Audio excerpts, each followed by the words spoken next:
উপলক্ষে একটা অনুষ্ঠান করেছি। এই অনুষ্ঠানে হয়তো বা এখান থেকে আপনারা কেউ উপস্থিত হতে পারেন নাই।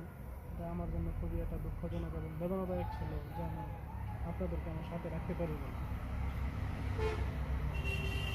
তো যাওয়ার কথা ছিল, তো হয়তো তার একটা বিয়ের অনুষ্ঠান ছিল, ওই ব্যস্ততার জন্য যাইতে পারে নাই। দেখেন, আমরা প্রত্যেকটা মানুষ আমরা আমাদের জীবনে ভালো কিছু চাই, ভালো কিছু করতে চাই, ভালো জায়গায় যাইতে চাই, ভালো খাইতে চাই, নিজেকে পরিবর্তন করতে চাই, তাই না?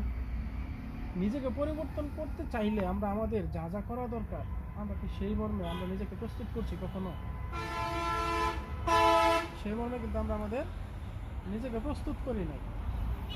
এখন নিজেকে পরিবর্তন করতে চাইলে আমাদের কি করতে হবে?